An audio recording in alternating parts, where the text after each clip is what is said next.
Hello everyone, Loremaster Sotek here, and I hope you're all having a lovely day, evening, or morning, wherever you may be in the world.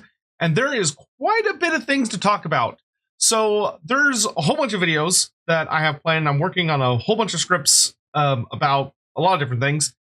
And obviously with the show that we got from Creative Assembly yesterday, a lot of people's mind are on the upcoming DLC, mine included.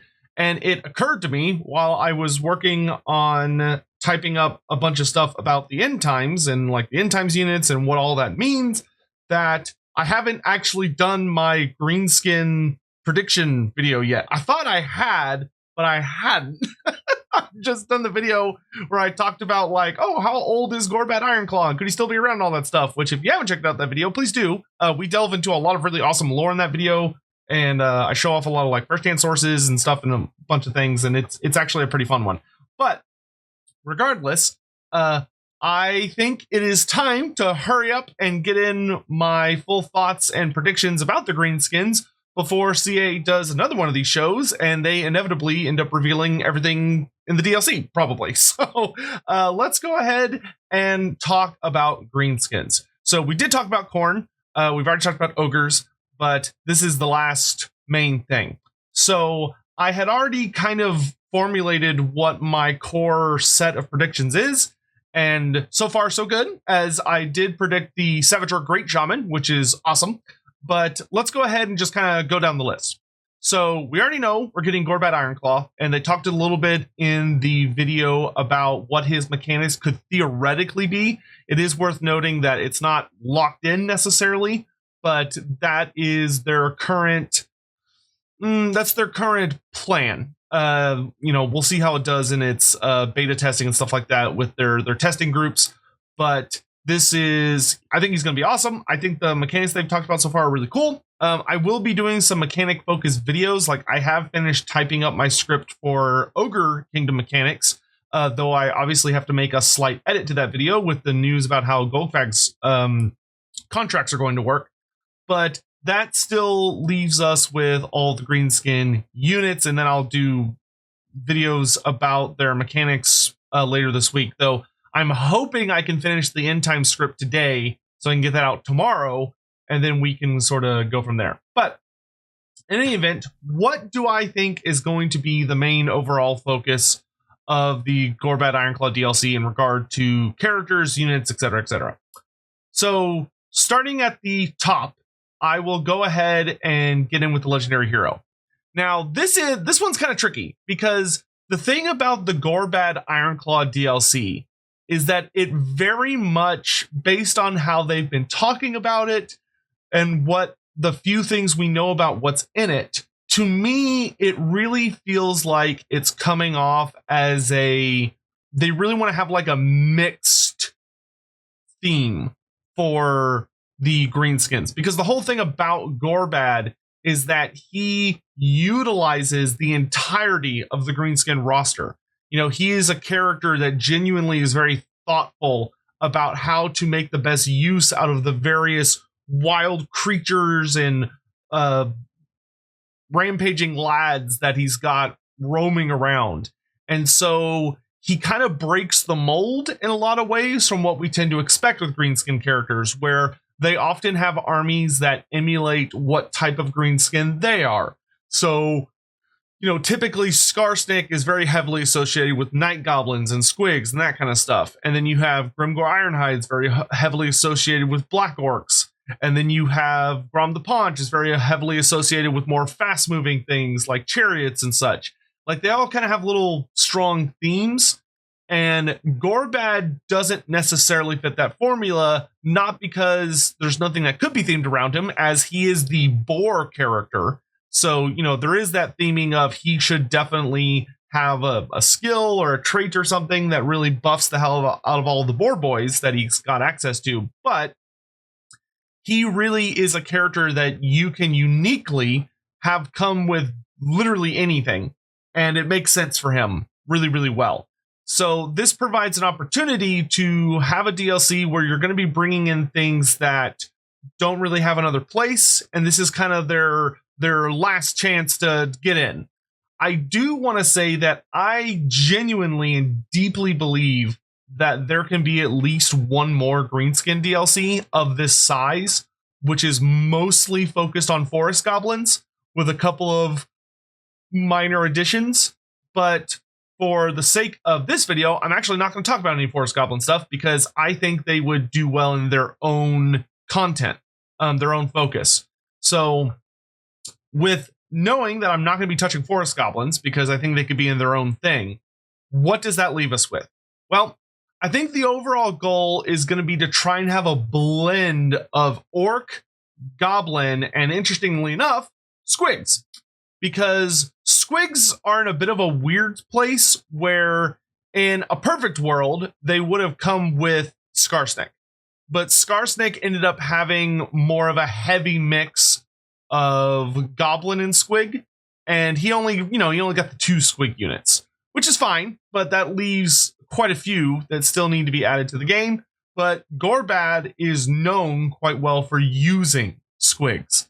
He has an entire focus on the fact that there is a great battle he wins by basically undermining an enemy settlement and having a bunch of squigs come popping up through tunnels that just go into the enemy encampment and just kill everybody before the rest of the WAH comes in. So, and they've talked about this in the first video they did, the first interview, where they revealed one of the units that is a squig unit. So with that in mind, let's go all the way down the list. Starting with the legendary hero, which I think I said earlier, and then I got off on a huge tangent. So there are, I think, 3 realistic options for a legendary hero to come with Gorbad. The first one, and the one that I think is the most likely if the goal is to really try and have a strong blend of orc and goblin, is the goblin character called Gitilla the Hunter. So Gitilla the Hunter is a wolf goblin character. He is not a hobgoblin. He may seem like a hobgoblin, but he's just a regular wolf riding goblin. But he comes out of the Wolflands to the east, which the Wolflands are kind of like right on the border between the World's Edge Mountains and the Darklands.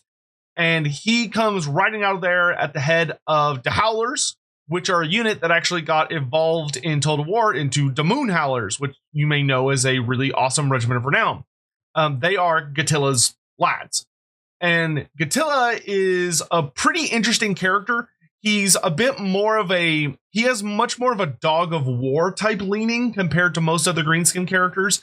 And that his kind of focus is that he roams around large parts of the old world and basically just joins up with whoever's winning among the Greenskins. So he is an excellent scout and an excellent vanguard fighter that kind of goes out and searches for the enemies and stuff. And he rides on Ulda the Great Wolf, who's like really, really big giant wolf, even by giant wolf standards, and is a she-wolf of considerable speed and power. And Ulda and him ride around leading the Howlers, and their goal is basically to stay ahead and getting all the good loot. And then when things start to go south, when whatever enemy that they're fighting starts to kind of get the advantage against the Greenskins, they hike it out of there. They get the hell out of Dodge. That way they don't get caught up in whatever the losses are. And then they're able to just go join the next WAH. And so they're these constant nomadic on the move group of Greenskins that are exceptionally dangerous and are really, really skilled killers. So what does Gitilla actually bring to the table? Well, the Hunter, as you might guess, has a magic item being his bone bow. So the bone bow of Gitilla the Hunter is actually super nasty.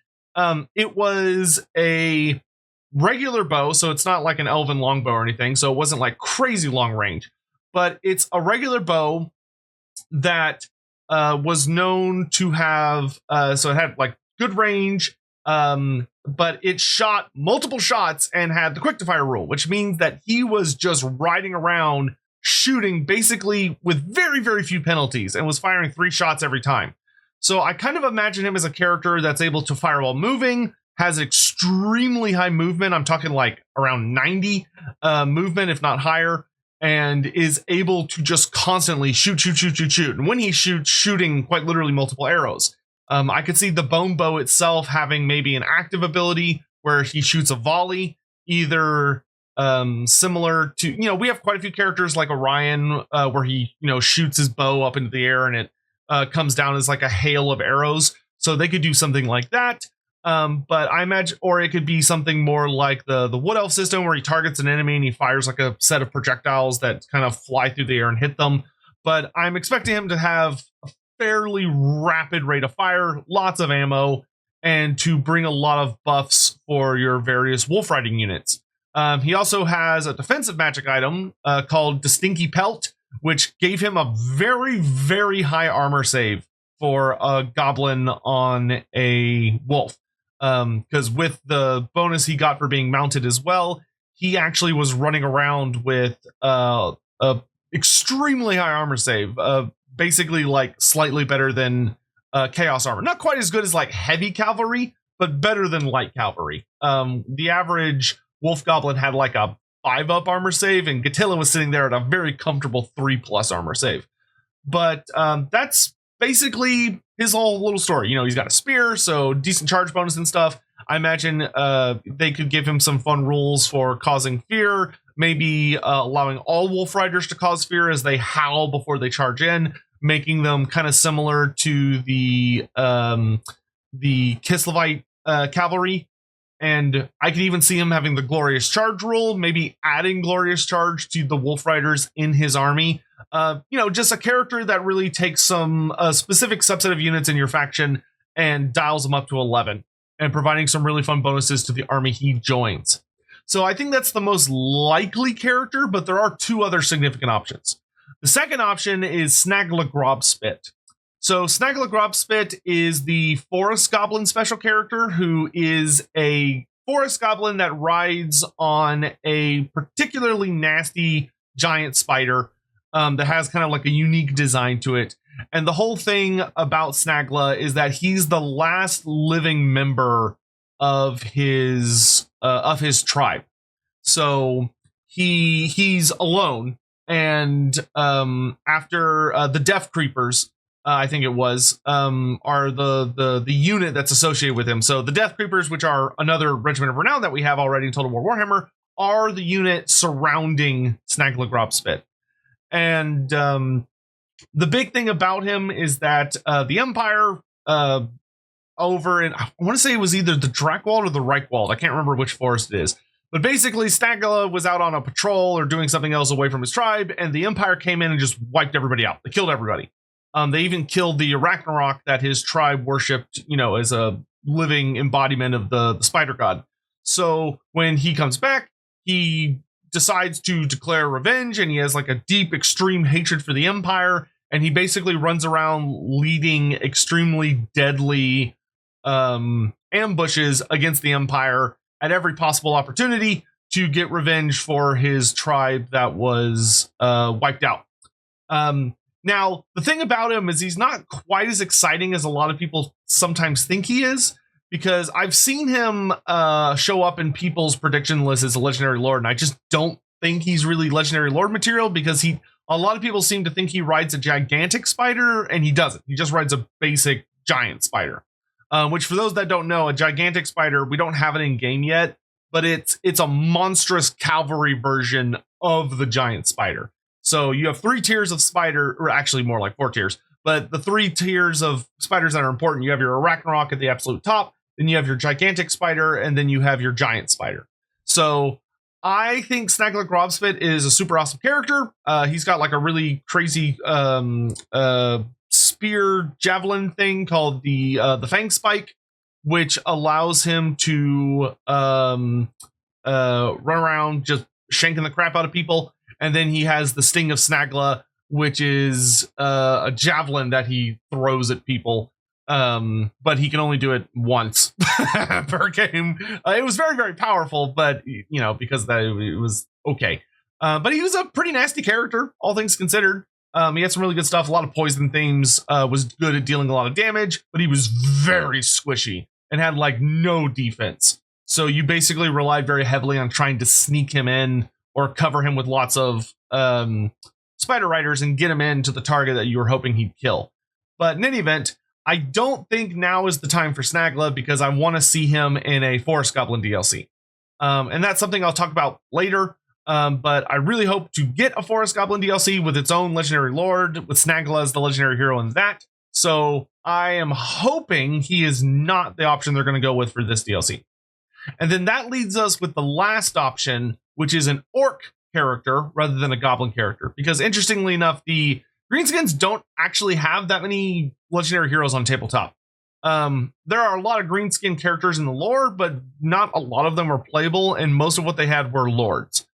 So the last notable one is actually from the Storm of Chaos, rather than like the 8th edition book, and that's Borgut Facebeater. And if you might have heard of Borgut, as he is basically the right-hand lieutenant of Grimgor Ironhide. He's a really nasty black orc who, the reason he's called Facebeater is because he has a very notable habit of headbutting. He actually caught Grimgor's attention because, if memory serves, he killed a rat ogre by headbutting it in the face, which, to be fair, is extremely impressive. Borgut was one of the very few orcs that could keep up with Grimgor and was a fairly capable lieutenant, though Borgut was not necessarily super loyal to Grimgor. It was more that he just enjoyed the fight with Grimgor, though the two of them end up duking it out in the end times and Grimgor kills him. So they're not as close as some of the other like lieutenant type characters that we've had appear as legendary heroes. But Borgut Facebeater, he's basically just a big nasty black orc that has a really cool headbutt type power, and he's good at kicking ass and taking names. I think he would be a completely fine option, but if the goal once more is to go for sort of that fusion of everything that comprises Greenskins, I think Gitilla would make a lot more sense, because then you get an Orc Legendary Lord and a Goblin Legendary Hero. That being said, I could totally see the argument that, like, oh, well, if we're going to be looking at probably Snagla in the future, then we should get Borgut Facebeater now, so we have an Orc Legendary Hero, and then in the last Greenskin DLC being the Forest Goblin kind of focus, that's when we would get our Goblin Legendary Hero with Snagla, and then we've got one of each. I could see the argument there, no problem. I just think for what they're going with on this DLC, I just imagine Gitilla making the most sense, but I think either of those is great. So that's out of the way. On to generic Lord. We don't actually have to speculate about this because it's the Savage Orc Great Shaman. I was desperately hoping for the Savage Orc Great Shaman because he by far adds the most to what the Greenskins are missing, which is that the Greenskins just don't have a Lord level Big Wah caster. Orc magic does not exist outside of Wurzag, but there's no generic character that uses big magic. And also, we didn't have a generic Savage Orc character. So now with the Savage Orc Great Shaman in, we're at a very happy place where we've got a Savage Orc Great Shaman, an Orc War Boss, a Night Goblin War Boss, and then the regular Goblin Great Shaman. With the Orc War Boss, you can kind of sort of theme him towards Black Orcs. And the same thing with the Goblin Great Shaman, where you can either make him kind of a Forest Goblin Great Shaman and stick him up on an Ragnarok and stuff, or you can make her a regular Goblin Great Shaman and focus more on like wolves and things like that. So we have most of our bases covered essentially with this character. The Savage Orc Great Shaman is particularly fun because hopefully they make him like he is on tabletop, where he can ride a Warboar or a Wyvern, which is really fun. So being able to get a big Greenskin caster up on a Wyvern outside of Azag will once again, I think, be a really, really great addition. And being able to have fully themed Savage Orc armies, I'm extremely excited for, especially because that's going to make all of the Savage Orc factions that we have in game just feel much better, because they're going to be led by actual Savage Orcs. So, the Blue Vipers are the big one for me over in Lustria. So that has us with our generic Lord. We don't need to speculate any further because we know that's what we're getting. So that leads us on to the hero. And this is another one of those circumstances, where we have a couple of options. Currently, we have the Night Goblin Shaman, we have the Goblin Big Boss, the Black Orc Big Boss, and the Orc Shaman. So a pretty decent diverse cast. But it leaves us with a couple of potential weak spots that we can fulfill. The first option is that we only have we don't have a Savage Orc representative, very obviously. So because we already have the Orc Shaman, who very much realistically can be kind of viewed through a Savage Orc lens or a regular Orc lens, I think if you're going to do a Orc option, the best choice would be the Savage Orc Big Boss. Especially as Games Workshop has released a number of really cool models for Savage Orc melee characters over the years. My favorite one, which I'll try and have up on screen, is this really awesome mini that I want to say was from the end. I can't remember if it was actually from 8th edition or if it was maybe from early Age of Sigmar. But it's this like Savage Orc Big Boss who's got like a huge two-handed axe, just like tearing into combat, and he looks absolutely amazing. But as far as what the Big Boss would bring us, the big focus would be I want to say, I can't remember if the Black Orc Big Boss has a focus on anti-large. I don't think he does. So the Savage Orc Big Boss, if would do whatever the Black Orc one doesn't. So the Black Orc, I want to say he's more specifically armor piercing, maybe anti-infantry. The Savage Orc Big Boss in that case should be the hardcore anti-large character. You know, the orc that sees the big monster and is like, oh, I'm going to get that so I can get its bones and all the good stuff. And he just goes charging off into battle to take it out. I'd love to see him with like a nice big two-handed like bone axe cleaver type thing. But Savage Orc Big Boss, you know, it has the whole thing with frenzy and the war paint, so it has like higher physical resistance and stuff like that. Very, very high melee attack, extremely good damage at, you know, but it's sacrificing having virtually no armor, very low melee defense, and relying very much on that physical resistance to kind of keep it alive long enough to get into combat and just start tearing things apart, which would be very, very different than what we have with the Black Orc, who of course is very, very tanky and slow, but is, you know, methodical and survivable, which is cool and great. But I think the Savage Orc Big Boss would add like a very nice difference. Now, they don't necessarily have to go with the big great axe. They could go with just the dual choppas, as Savage Orcs do have the very unique tabletop rule that made them super duper fun, where among all the Greenskin cavalry, they were the only guys that could wield dual weapons on Orc back, because they had a hilarious special rule called Wild Abandon, which is that they just held on for dear life with their legs and were too busy swinging their choppas and everything around them. So he could just go dual weapons, which would also be cool. But I think the Savage Orc Big Boss would really be a super duper fun option.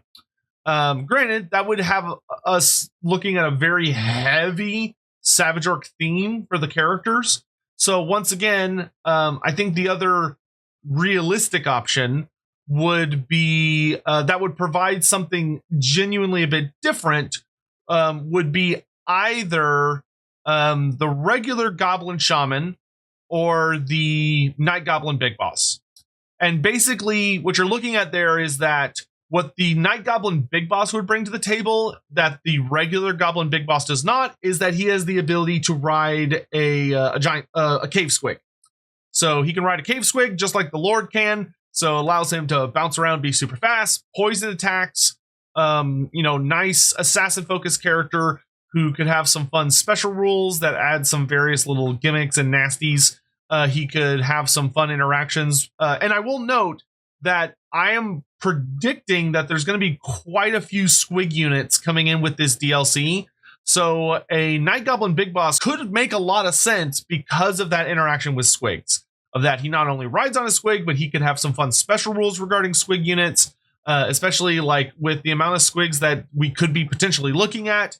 Maybe there could be, they could even give squigs a keyword like they do for Kroxigors or for Chaos Dwarfs and other stuff like that, where like there are certain interactions. So maybe they could add a keyword for squigs where if they're near Night Goblin units, they get particular buffs, or maybe just the Night Goblin Big Boss and the Night Goblin War Boss, they get particular buffs, and like, you know, Skarsnik too, obviously. But so the Night Goblin Big Boss, I do think could provide a lot of super fun stuff.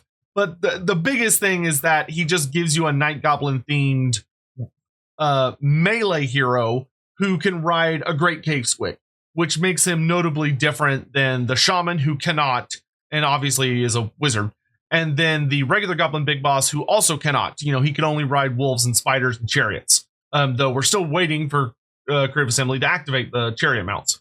So Then you, of course, finally have the regular Goblin Shaman.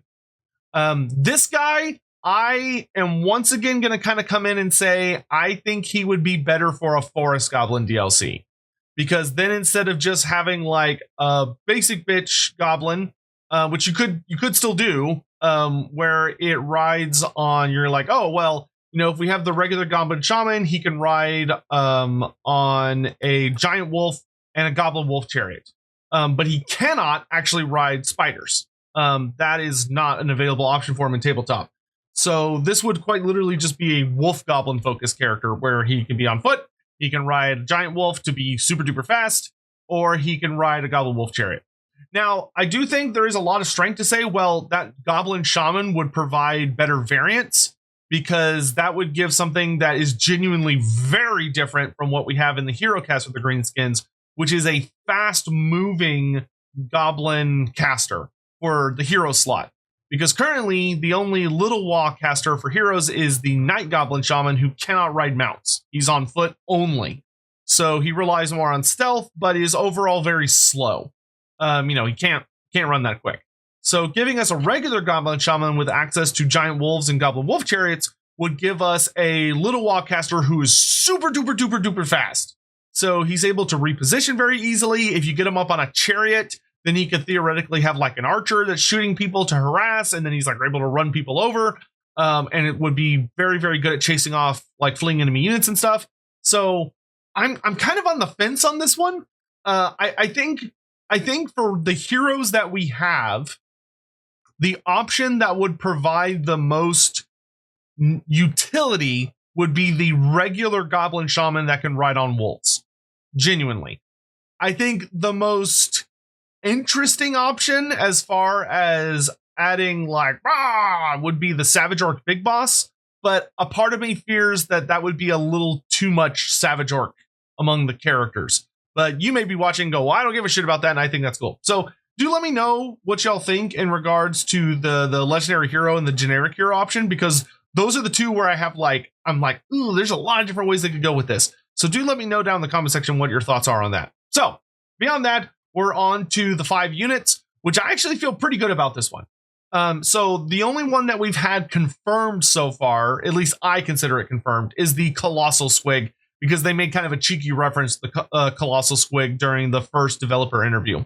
So the Colossal Squig, I think, is an easy in that is quite literally guaranteed at this point. And it's exactly what it sounds like on the 10. It is a gigantic squig. Absolutely massive squig that is supposed to be extremely fast. That's one of its kind of main advantages, is that it's very, very, very quick, and it basically just bounces into combat and causes a lot of havoc.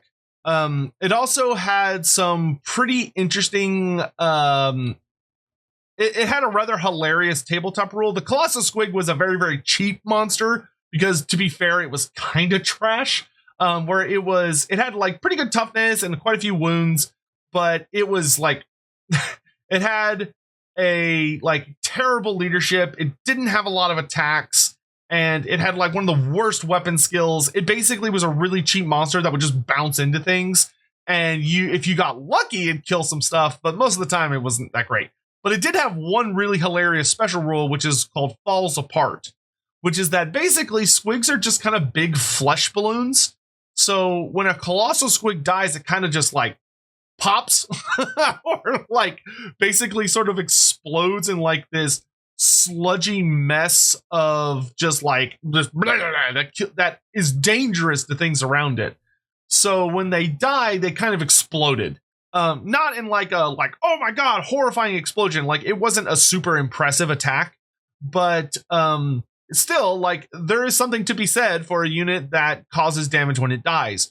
So I really do hope they keep that mechanic of that when it dies, it lets off an explosion that deals some pretty okay non-armor piercing damage. Like, I think the damage should be pretty much non-AP, but it would be really nice for punishing like low tier spear units or archers and other things that it can get into, so that if you kill it while it's surrounded by like regular spearmen, it deals a ton of damage to them due to their low armor and makes it a really unique monster in that sense. But it does cause terror, so there is that. You know, causing terror is always really nice.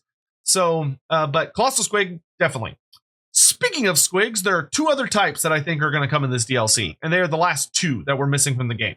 The first is arguably just as goofy and weird as the Colossal Squig, because it's also debatably kind of a Colossal Squig, and that is the Night Goblin Squig Gobba.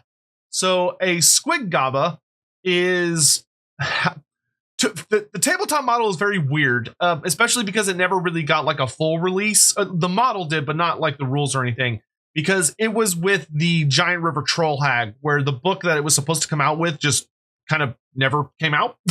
So we ended up getting, we kind of just got it, and it got some tabletop rules. And so what the Night Goblin Squig Gobba is it's basically a slightly smaller Colossal Squig, known as a Squig Gobba, because it's a big squig that the Night Goblins tie down to the ground so it can't move, and they basically take a bunch of smaller squigs, like regular cave squigs, and they cover them in like this really nasty liquid that might make them explode, but also for the most part makes it so that the Squig Gobba won't swallow them. Because what they do is they basically just keep stuffing squigs into the Squig Gobba's mouth, so it gets these big puffy cheeks because it's just got a whole bunch of squigs in it, and it's covered in this really nasty viscous liquid that makes it where they like taste bad and it doesn't want to swallow them. Because what the goal is that once you get a bunch of squigs in its cheeks, then it'll spit them out, and it spits them at such a high velocity that they go flying in the air and come slamming down into enemy units, where they will either explode, or because they're moving at such a high velocity, the squig's body will basically just like kill a bunch of people like a cannonball, or the squig will hit somebody and, oh, surprise, it's still alive, and it just attacks people around it and kills a couple people before they put it down. So it had a really, really bizarre set of rules, where you quite literally had to like nominate how many squigs you were going to stuff into its mouth every turn, and then you would roll on a chart to see what happens based on how many squigs are in its mouth. And depending on what you roll, it could either like accidentally like swallow the squigs and then it throws up, so it like kills the goblins around it, or it swallows like a whole bunch of the squigs and it ends up having, to put it bluntly, like extremely dangerous, like it's not made clear whether it's extremely explosive diarrhea or it's extremely explosive vomit, but either way, you'd put the flame template down and it would just like obliterate everything in that direction, and also would kill its Night Goblin handlers, or if you were lucky, it would actually spit like it's supposed to and would deal pretty nasty damage to whatever unit it was aiming at. So it was a very silly unit that had a lot of really bizarre, goofy things going for it. I imagine it'll be fairly different in its Total War representation, because on tabletop it would literally be tied down to the ground. It couldn't move. You could just aim it and it would shoot at things. And if it broke free of its handlers, it would literally like run into combat. And then after the combat was over, it would literally flee the battlefield, because it was like, oh, I'm free, I could just run away, and it would just run away. So it like counted as being dead, which obviously in Total War would be really dumb. So I suspect it's probably just going to be like a bizarre fat squig that kind of waddles around the battlefield and shoots people with squigs, which sounds so stupid, but so amazing. I would be very curious to see what it would look like actually represented in Total War. But I really, really hope we get the Squig Gobba, because it is a fun model. And then the last one, to put it very bluntly, is the actually really serious Squig model. So the Squig model that if you were playing on tabletop, if you saw a Colossal Squig, you go, oh, that's cute. Like, it's not very good. So, all right, that's kind of cute. And if you saw a Squig Gobba, you go, okay, good luck making that thing work. Then there was the Mangler Squigs. The Mangler Squigs are fucking terrifying. They were genuinely super duper nasty and very difficult to deal with. And basically what they are is they are two giant cave squigs or great cave squigs that have been chained together so that when one of them bounces, it causes the other one to be like pulled around after it. So it also bounces forward. And basically they just keep adding to each other's momentum until they turn into this whirling, horrific ball of teeth and flesh. Age of Sigmar released updated miniatures for them that not only made them look even cooler, but now they're actually ridden by night goblins, despite the fact that they're this like whirling nightmare, which is hilarious. So they basically just bounce, bounce, bounce, bounce, and when they slam into something, it's basically fanatics on cocaine. It's goblin fanatics, but dialed up to 15. They deal horrifying amounts of damage. Like extremely high armor piercing. They're immune to psychology. They would just like swirl around and just deal horrific amounts of damage. There's a lot of different ways Total War could implement them, especially because they had this really fun rule called, I think it was completely out of control or gone crazy. I don't remember exactly what rule it was, but they had a rule where basically they were -1 to shoot at because they're constantly just like running around the place. So good missile resistance. The way I personally imagine Mangler Squigs is basically making them similar to the exploding zombie from the Vampire Coast, in the sense of you take a single entity unit that doesn't have a massive amount of health. It has like an okay amount of health, but not a massive amount. But it's a fairly cheap unit. And what it is it's two big squigs that you can control as the player, and they bounce towards the enemy. And once they get into combat, they take enough damage. In my opinion, they should have the rampage roll, because rampage as a concept was just like manifested from squigs because they had random movement once they got into combat. So, but I would definitely make it where like when they get into combat, you lose control, like they rampage and they just swirl around, constantly attacking everything around them, and they're dangerous to both friend and foe, because that's what Mangler Squig should be. But I would personally really like them as a single entity unit that just causes chaos. And your opponent's goal is to hopefully see them and shoot the shit out of them and kill them before they get too close. So they should have okay missile resistance, but like in tabletop, they had no armor. They had no defense. The only thing they had going for them was a pretty meh toughness and a -1 to be shot at. That was it. That was the only defenses they had. And they were immune to psych, so they didn't care about things like terror or any of that. But I really hope to see them added into the game. I think they will be super duper fun. And they're a very iconic unit that has only become more so as Age of Sigmar has carried on, because Age of Sigmar took their concept and took it even further, which is really fun. So those are our three squigs: the Colossal Squig, the Squig Gobba, Night Goblin Squig Gobba, and then the Mangler Squigs. I really hope to see all three of them, genuinely. Now that leaves us with two more options.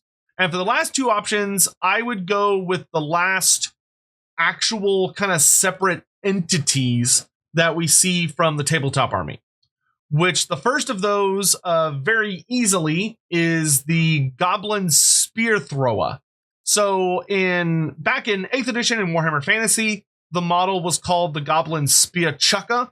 But once the old world got brought back and stuff like that, they ended up changing the name to Spear Throwa, because Spear Chukka has an unfortunate history as a phrase. It dials back to some old racist stuff that's just not great. So just calling it a Spear Throwa, it's the exact same concept without any of the not great bits. So makes life much easier.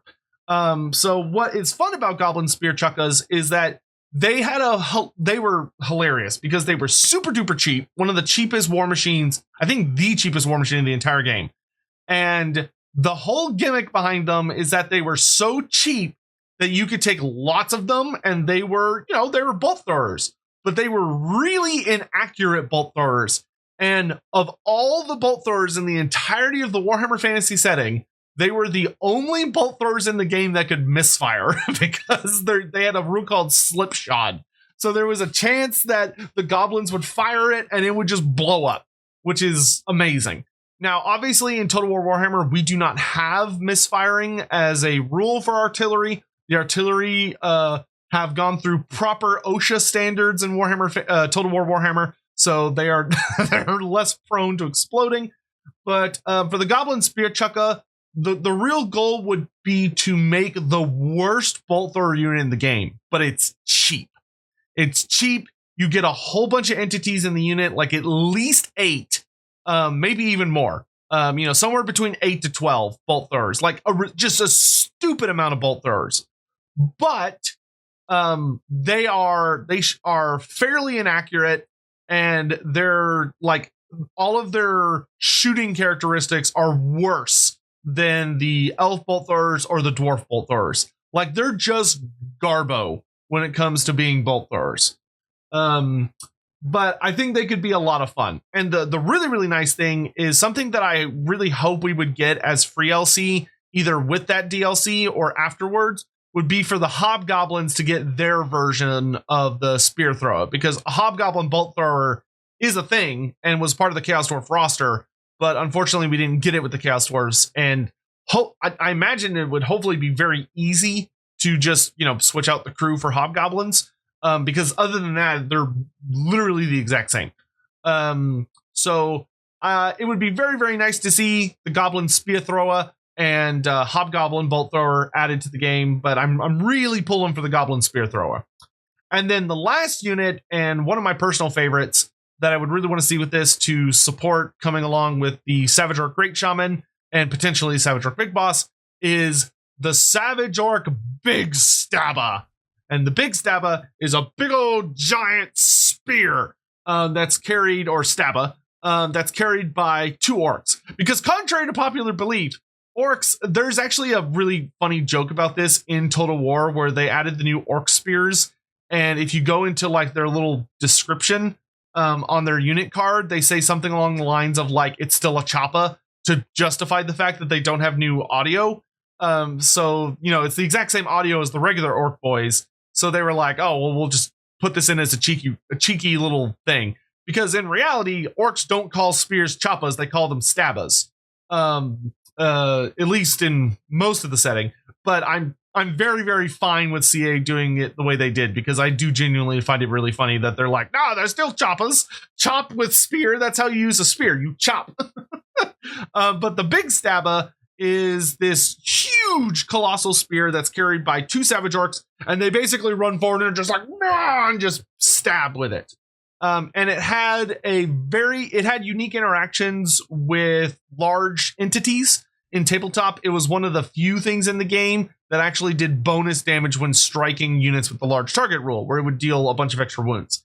So the way I essentially imagine it is being a single entity. I mean, you could make a unit of them. Like, you could make them like warp grinders, where there's like 6 to 12 of these guys being like, running around with a bunch of giant spears, stabbing stuff, which would be fucking hilarious. And I would be totally fine with that. Or you could make it where it's like the Grell Relic, or the Mangler Squig, like we talked about earlier. Granted, Mangler Squigs could also be in like units of 3 or 4 or whatever.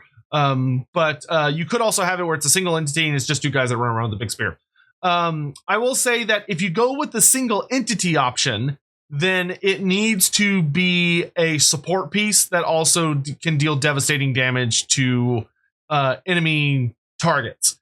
So the idea behind it as a single entity would be that it should provide buffs to nearby units, as it's like able to protect them by like jabbing at people over friendly units. So maybe it like provides nearby units within like 30 meters or whatever. It provides them with like damage reflection or charge reflection, or melee damage reflection, as it kind of protects allied units by stabbing over them.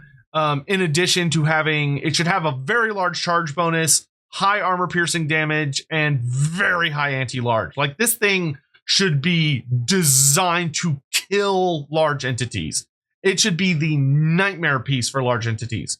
Alternatively, they could go with unit design, make it more like warp grinders or other specialist weapon teams, where you have like 6 to 12 big stabbas carried by 2 Savage Orcs each, and they basically run around as a unit and are just like, I'm just going in to stab the shit out of people. Frenzy, high anti-large, high charge bonus because they actually did impact hits in tabletop, which is hilarious.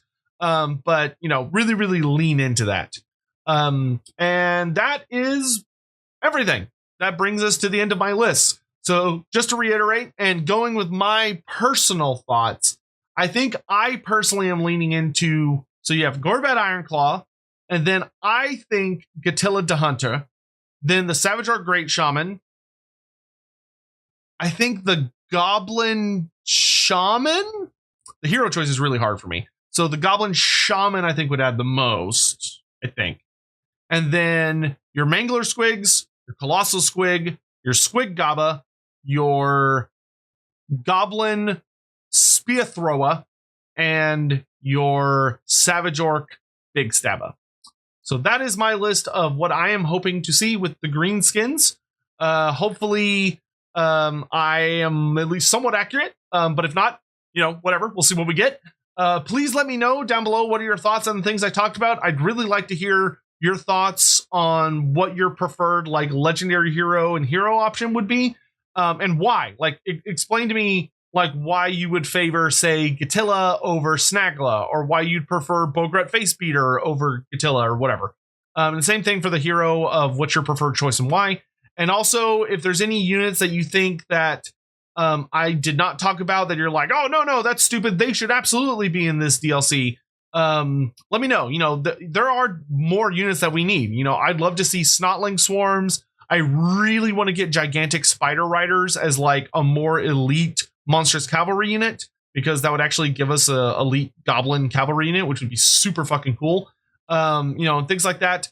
But this is my focus, I think, for this DLC. So do let me know what you think.